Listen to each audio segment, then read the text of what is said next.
President Adesina, who will be joining us very shortly, former presidents of the bank, members of the board of directors and senior management, distinguished guests, good afternoon and welcome. My name is Ele. I am a journalist and I host a monthly TV program dedicated to African economics. So it's an honor and it's also very meaningful for me to be here with you to accompany the annual AFDB financial presentation. Without further delay, please welcome on stage Mr. Charles Boama, Senior Vice President of the African Development Bank Group, and Mrs. Asatoun Sele, Acting Vice President Finance and Treasurer of the bank.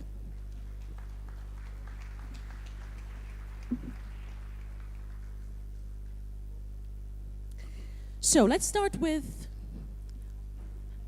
a focus on the economic performance of Africa this past year, given the known difficult context, Charles.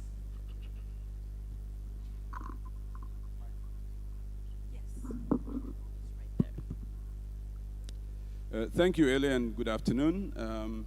Well, Africa's growth slowed to 2.2% in 2016.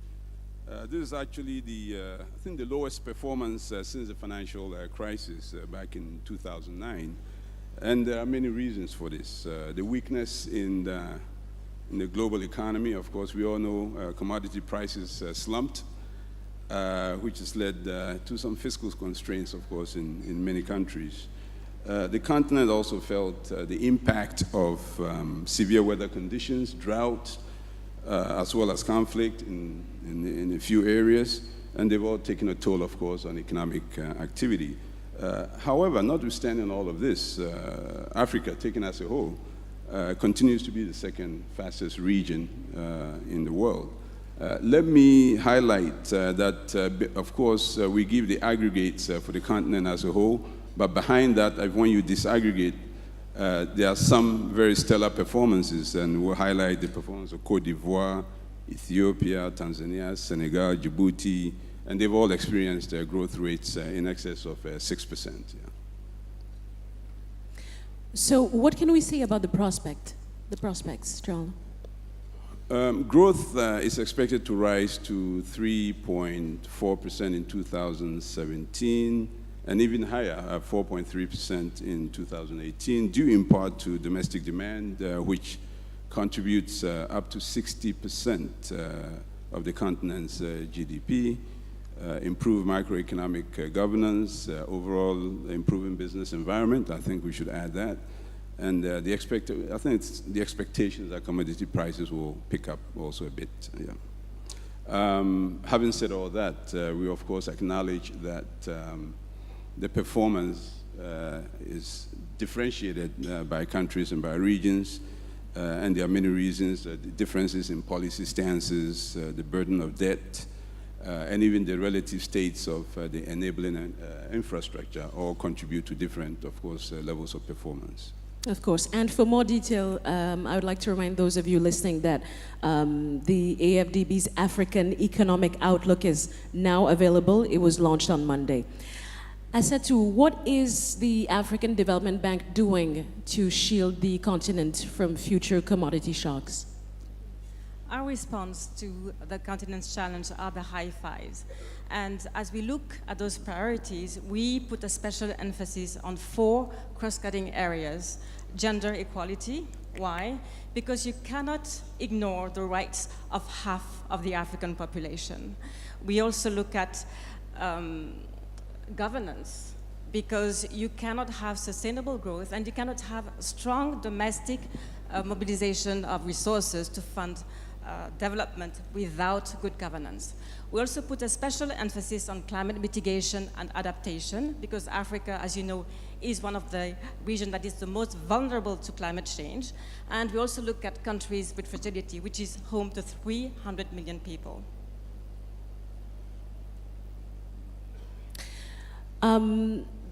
Interestingly, the United Nations Development Program, the UNPD, has recognized that these high fives will indeed help Africa achieve close to 90% of its SDGs, the Sustainable Development Goals. So here is the video that illustrates the operations that the bank has already started financing under these priorities. Let's have a look.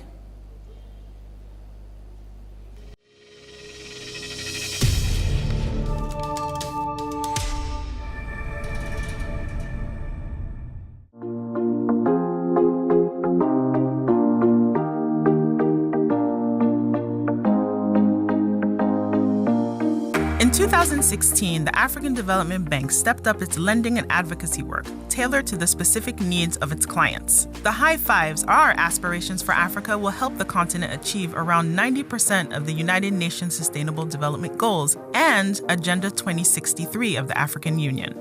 Within the first full year of delivering on our 5 priorities, project approvals rose significantly and disbursement levels were the highest in the bank's history.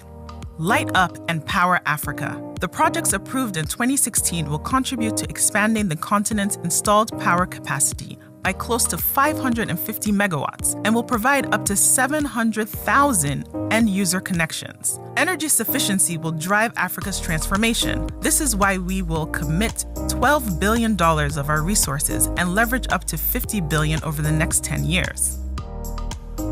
Feed Africa is about transforming the agriculture sector, which employs 60% of the African workforce.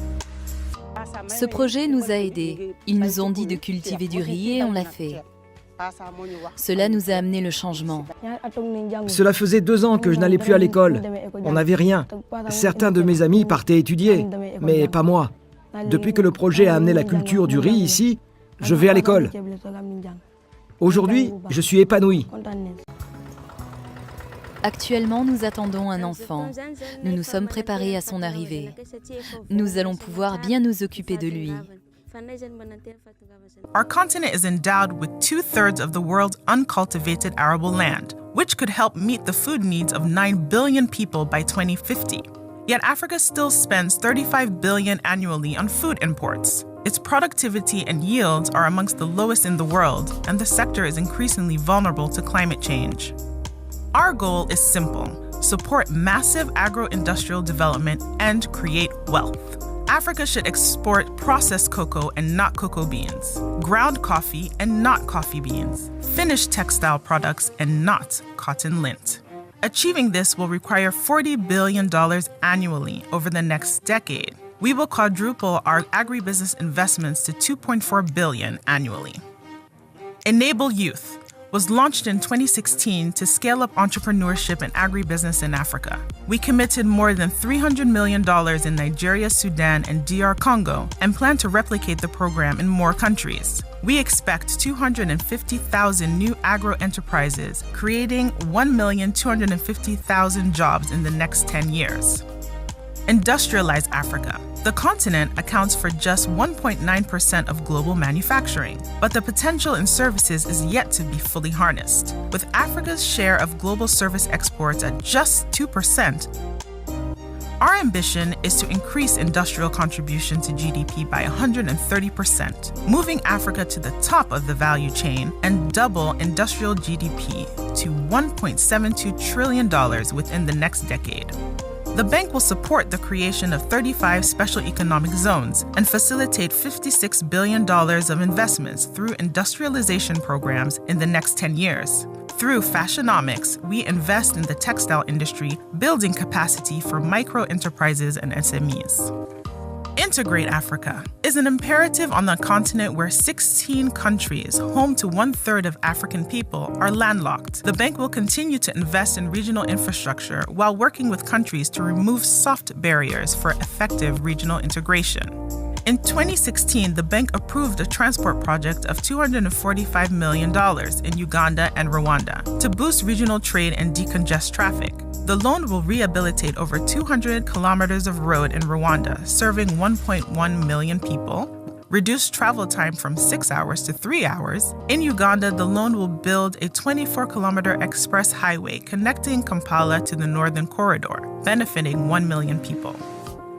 To improve the quality of life for the people of Africa, the bank will accelerate investments in education, vocational training, and skills, building to grow the next generation of knowledge workforce for the continent. We will also continue to invest in public health to improve access to basic services like water and sanitation, and will address the challenges of rapid urbanization through affordable housing for slum-free cities. And we must create jobs. Jobs for youth in Africa will mobilize $4.5 billion over the next decade to create 25 million jobs and impact 50 million young people. The solution to the migration crisis does not lie in Europe. The future of Africa's youth lies in Africa's own prosperity. To provide better access to high-quality education in Africa, the bank lent $40 million to Babalola University in Nigeria. The project will double student capacity by 2025 and generate 12,000 high-quality employable graduates. The African Development Bank, your bank, raised the bar on its aspirations for the continent by charting a bold and ambitious program that will transform Africa. This can only be achieved through partnerships with governments, development partners, civil society, and the private sector. Together, we will go forward until Africa reaches its destination. We will seek growth that is not just strong, but shared by all.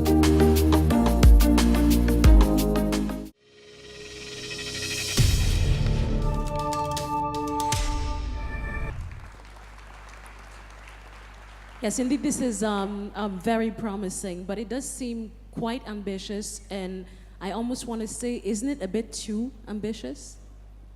No, the high fives are ambitious, but they are achievable. I mean, how long can we continue to accept that 600,000 women and children in Africa die every year because of lack of access to clean cooking energy?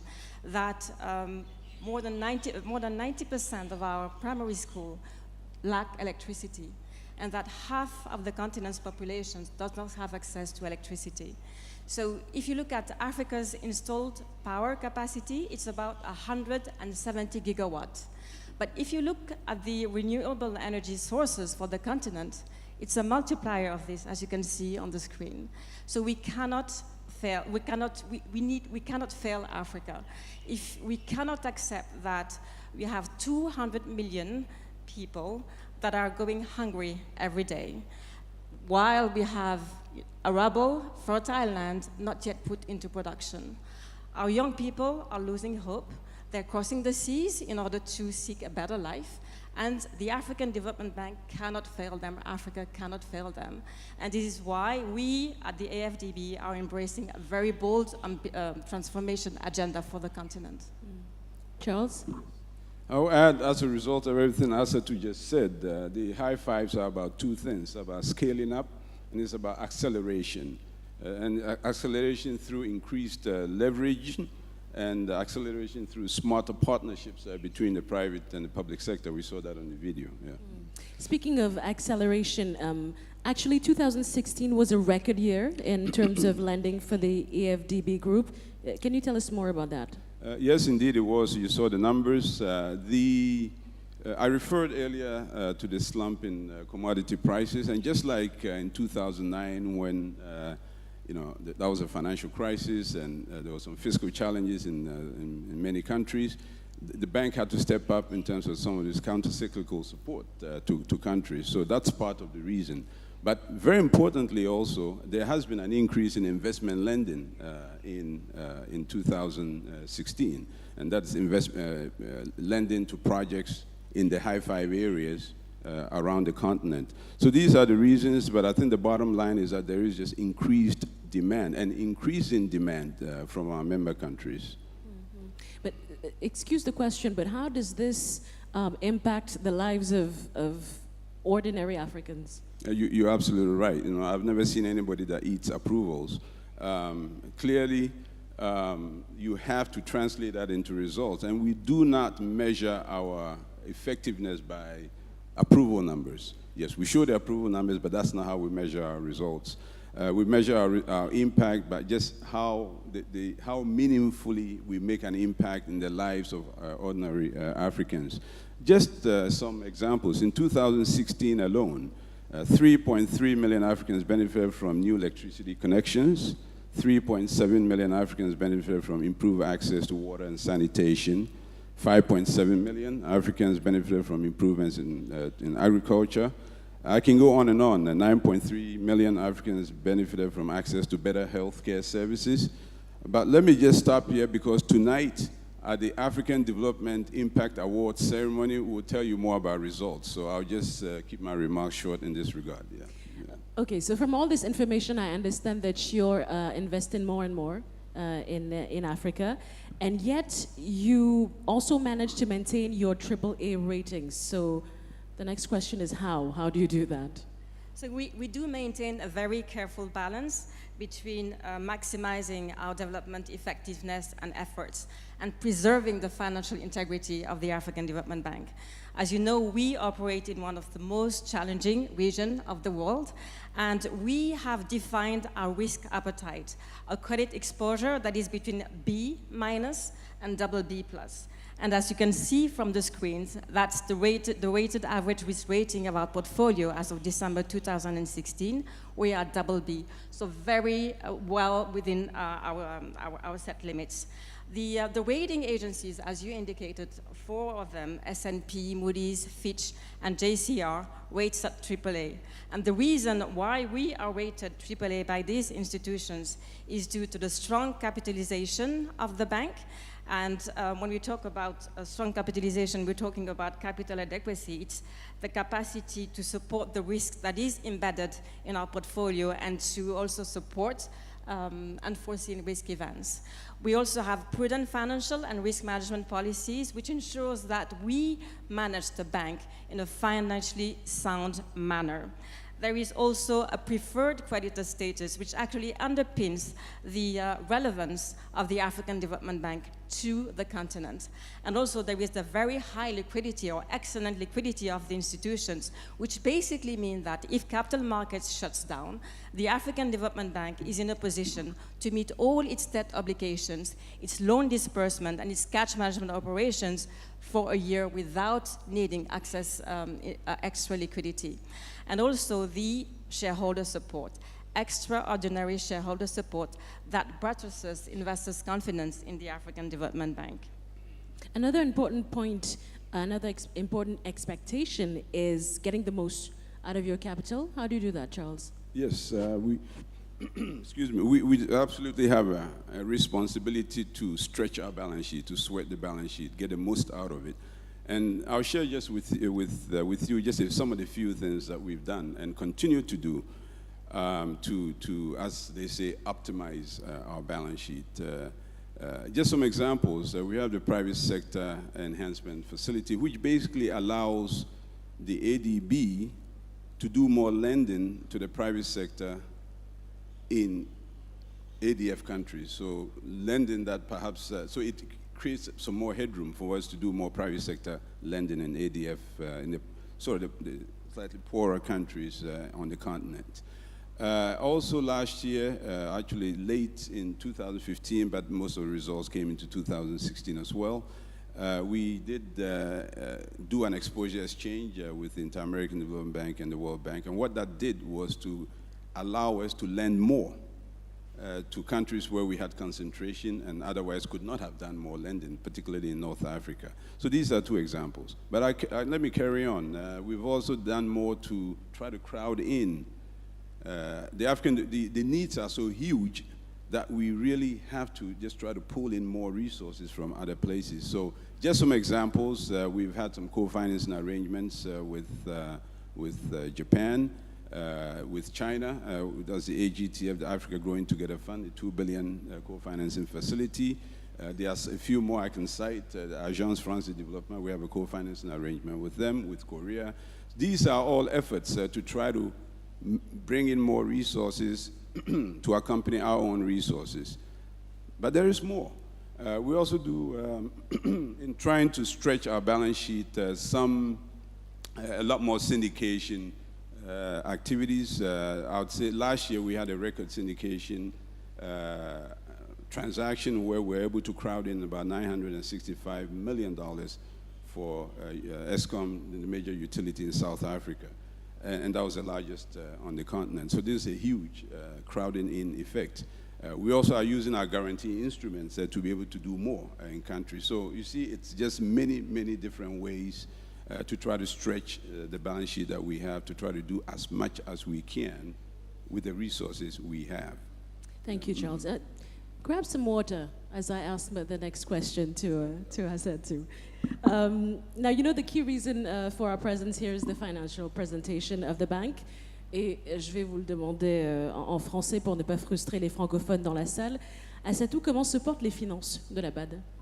Alors, elles se portent très bien. Nous avons eu de bons résultats en 2016 et enregistrons un revenu distribuable de 273 millions de dollars. Nous allons demander au conseil d'administration de mettre en réserve 155 millions et distribuer 118 millions pour diverses initiatives de développement. Alors, ces résultats ont été portés d'une part par la bonne rentabilité de nos placements de trésorerie. Nous avons un portefeuille multidevises de 14 milliards de dollars. Et je voudrais simplement souligner que l'inclusion du renminbi dans le portefeuille de la banque depuis octobre 2016, suite à l'entrée de cette monnaie dans le panier d'ETS du Fonds monétaire international. Alors nos objectifs d'investissement sont conservateurs, semblables à ceux d'une banque centrale. Nous regardons d'abord la préservation du capital qui nous a été confié, ensuite la liquidité de nos investissements et, en dernier lieu, le rendement de ces investissements-là. Mais je dois souligner que les résultats de 2016 sont en partie les investissements de trésorerie, mais surtout l'accroissement des revenus générés par les prêts de la banque en ligne avec l'accroissement de notre portefeuille. Et là, je souhaite préciser que nous avons une mission de développement et de ce fait, la tarification de nos prêts souverains vise à couvrir le coût de nos opérations et pas à maximiser nos profits. Alors nous facturons nos coûts d'emprunt plus une marge de 0,8% à nos pays. Mais en ce qui concerne les prêts au secteur privé, là, la tarification est en ligne avec les risques encourus par l'institution. Et comme vous pourrez le constater sur la prochaine diapositive, on a une très bonne maîtrise des coûts. En fait, je dirais même une excellente maîtrise des coûts. Quand vous regardez la Banque africaine de développement en vert sur le graphique et la moyenne des banques multilatérales de développement en rouge sur le graphique, le ratio coût-bénéfice, vous voyez bien qu'au niveau de la Banque africaine de développement, on est à doing more with less. Donc, lorsqu'on parle des moyennes de banques multilatérales de développement, il s'agit de la Banque mondiale, de la SFI, de la Banque asiatique de développement, de la Banque européenne pour la reconstruction et le développement et de la Banque islamique. Alors, depuis 2010, nous avons généré 1,8 milliard de dollars en profit. Et nous avons décidé de garder en réserve 828 millions de dollars et transférer à différentes initiatives de développement 1 milliard de dollars. Pardon, j'ai failli vous couper la chic là. J'ai vu que la BAD est aussi très active sur les marchés des capitaux internationaux. C'est tout. Oui, alors nous sommes présents sur divers marchés à travers le monde avec un programme d'emprunt d'un peu plus de 10 milliards de dollars l'année dernière et 9,3 milliards de dollars cette année. Alors nous avons lancé l'année dernière 5 emprunts obligataires de référence de 1 milliard de dollars chacune qui ont été couronnés de succès. Et nous avons effectué cette année la plus grosse émission obligataire de l'institution, 2,5 milliards de dollars, elle également couronnée de succès et qui a vu donc une très grosse participation de banques centrales à travers le monde, que ce soit en Afrique, en Europe, au niveau des Amériques, en Asie, et également les fonds de pension, les trésoreries de banque également qui ont participé à cette transaction. Et en adéquation avec notre stratégie de diversification de nos sources de financement, nous avons lancé notre première opération sur le marché de l'euro l'année dernière, 500 millions au départ, mais au vu de l'intérêt des investisseurs, nous avons décidé de la passer à 750 millions, une opération sur 10 ans. Et au mois de janvier, nous l'avons suivi d'une opération de 1 milliard d'euros, également couronnée de succès avec un taux d'intérêt de 0,25%. Nos obligations croissance verte également suscitent l'intérêt des investisseurs et ce sont en général des investisseurs socialement responsables, comme on les appelle, et qui sont soucieux de l'impact des changements climatiques sur notre planète. I'm going to switch back to English for this next question, Charles. We've all heard of the transformation taking place at the AFDB and the approval by its board in 2016 of a new development and business delivery model. How is the implementation going and what can we expect in terms of impact? Merci, Elé. Évidemment, tu me demandes à continuer en anglais, n'est-ce pas? Alors, je vais le faire en anglais. So, yes, the transformation agenda, absolutely, it's all about being fit for purpose. We've talked about the high fives and how to achieve the high fives. And the new business and delivery model of the bank is essentially to get us closer to our clients, even closer than before. It is about realigning the organization with the high five priorities, which is why, for example, there is a whole vice presidency for energy, given the importance of energy in the first of the high fives. So this is what it's all about. It's about being more effective, being more efficient. I can share with you, for example, that as a result, and this is all part of also the decentralization effort of the bank, which has been updated and strengthened. As of today, we have 42% of operations professionals that are based in the field already, and 65% of projects are managed from the field, which has been a significant increase. So this is what the transformation is all about. It's about being fit for purpose and being able to deliver. Okay, please don't forget to keep the microphone close to your mouth, otherwise when you turn your head, people lose you. Yeah. I realize there's a very basic question I haven't asked yet. Given that there are multiple sources of financing out there, why come to you? What is the bank's value proposition? Thank you very much. Yes, in addition to the obvious, the development assistance that we provide, and that includes loans to finance projects and programs around the continent. That also includes technical assistance that is provided. That also includes policy advice to our regional member countries. I would also add intellectual leadership.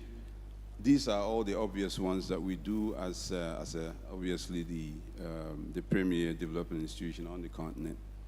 But in addition to all that, there is one other thing that I'd like to add, and it is because the African Development Bank, that's Africa's premier development institution, is a trusted partner to our member countries.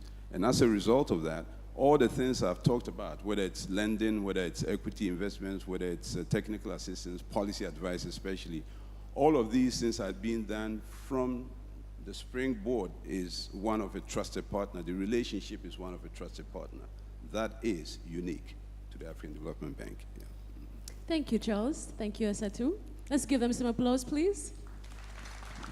Now, these were some of the points that we wanted to highlight for you, but please note that you will find more details on the AFDB's website, and that as you leave the room, the financial presentation booklet is at your disposal. Thank you for your attention, and enjoy the rest of your meal.